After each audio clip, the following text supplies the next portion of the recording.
And curiosity often leads to trouble.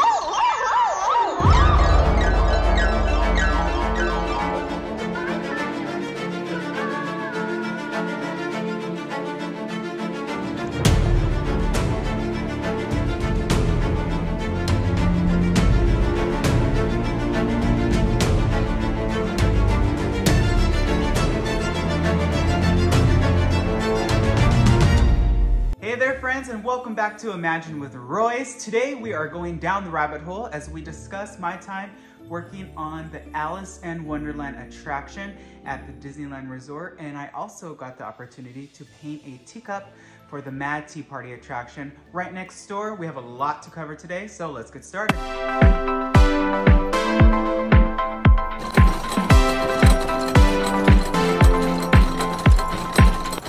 So to begin, this attraction was actually not an opening day attraction. It was an addition, which I love additional attractions that are added later on because, I don't know, I just feel like it just makes the park bigger and better. And this was a treat because Walt was there for this opening. Let's talk about that. First and foremost, a little girl was actually dressed as Alice, which I felt just brought the character to life so well. And then there was Mickey and Minnie.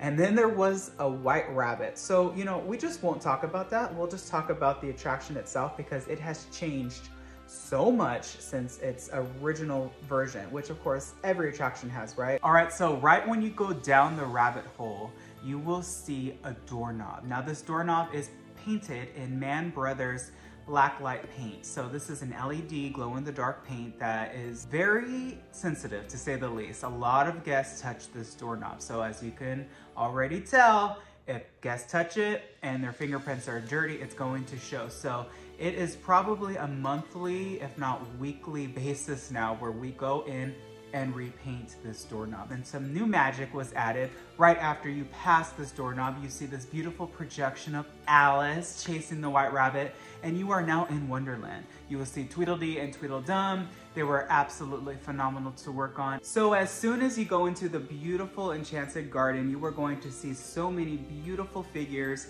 Here is a fun behind the scenes story. A lot of these figures are actually recycled. If you have had the honor of actually witnessing this or seeing it on YouTube, there is an old show called the Mickey Mouse Review. And in that show, there are, I don't know, probably 50 plus animatronics. And a lot of these figures are actually kind of inspiration for future attractions. And some of these figures are actually still being used in attractions today. The Three Caballeros, for instance, are being used in Epcot to this very day, and a lot of these flower animatronics used with the Alice in Wonderland segment are used in this attraction today. The morning glories to the golden afternoon. There are dizzy daffodils on the hillside. All of these are beautifully hand-painted with Mann Brothers blacklight, and I just had such a ball. And then you dive into Toji Wood. Toji Wood, for being so small, has quite a bit of figures, and a lot of them are constantly being touched or spit on, unfortunately. As I told you before, guests are very destructive to figures. You would never guess it, right?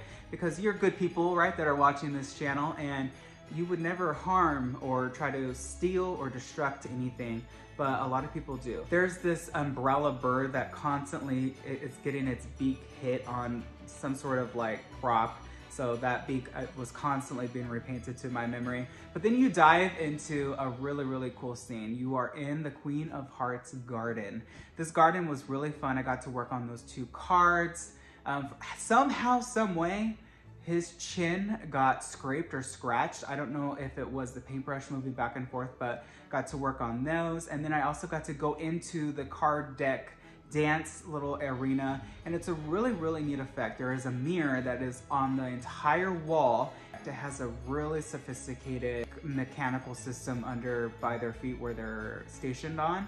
And I was so nervous to get in there. Even my mentor was like, be careful in there, because if that thing starts, you are going to be twisted like a pretzel. So I was really careful just to get in there and to touch up some of the cards and make sure that their paint is looking fabulous.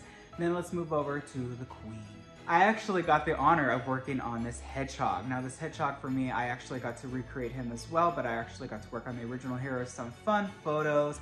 He is painted in beautiful Mann Brothers black light. He's hollow inside. And then also the king. Here's a fun fact.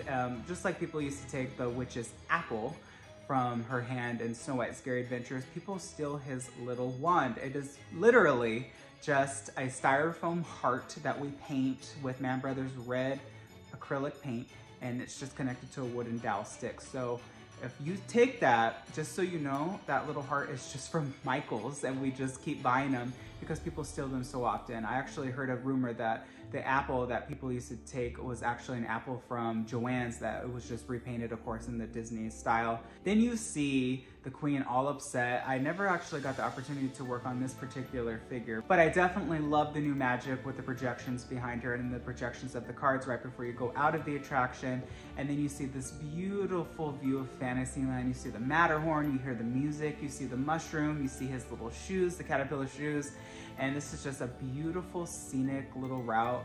I did actually pitch an idea to just slightly extend this scene of the Queen of Hearts and have like a little chase scene right there where Alice is running away from the cards. And it was, I guess, too expensive, but I think that would have been an amazing addition to this attraction. Speaking of additions, the last scene in this attraction was an addition. It was not their opening day. It used to just curve right by the castle, but somewhere down the line, Imagineering decided to add the Mad Tea Party, and I'm sure we are all glad they did.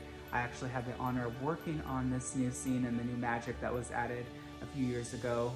It was amazing. I have never before felt so, I don't know, I felt like I was in Wonderland. I felt like I had dove down the rabbit hole and I was shrunk because everything is so supersized in that particular scene, and it was just fun.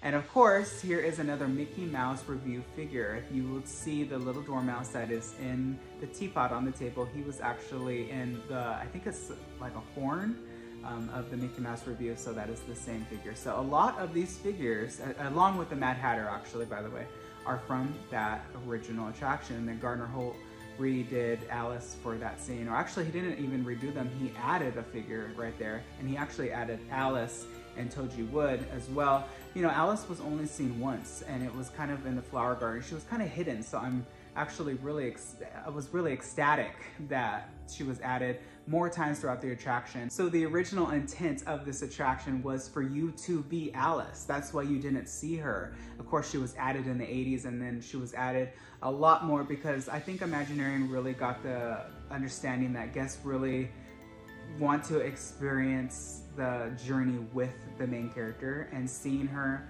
just brings that familiarity really to home. A fun fact, if you go to Disneyland Paris, there is this humongous Alice in Wonderland maze there, and it's really, really neat. You actually get to walk through the Queen's Castle and all through like this maze of hedges, and there's so many figures there, and a lot of those figures are the exact same mold as we use in this attraction. So if you want to up close and better look at the Caterpillar, at the Queen of Hearts, at the King of Hearts, they're all there. Also, I did actually work on a teacup. Now this teacup took me about 2 weeks to paint, and this was actually a struggle for me because I was not very familiar with automotive paints. Remember, I usually work with either silicone or acrylic or even latex, but I never really touched automotive. So when I transferred over to the signage show overhaul shop and I worked on vehicles, this was my second, I believe, vehicle. I know I worked on Carousel Horse, which that took me an entire month, but we'll get there. So yes, this teacup was, I was nervous, you know, I was just thinking to myself, I am touching the Mad Hatter's teacup. What in the world? Like, I hope I get this right. And I think it turned out great. So next time you go to Alice in Wonderland or ride the Mad Tea Party, look for this teacup and ride in it and take a spin for me. So that is it, everyone. That is my Alice in Wonderland attraction. That is my time there. I didn't really get to do as many figures in this attraction as I did in, say, Snow White or Peter Pan, but we will get there. So stay tuned, like, drop a comment, and let's make it official. Subscribe. That way you're notified whenever I upload a new video. I wish you all a wonderful day. Be nice to one another. And always remember, dreamers, not only to follow your dreams, but to chase them. Later.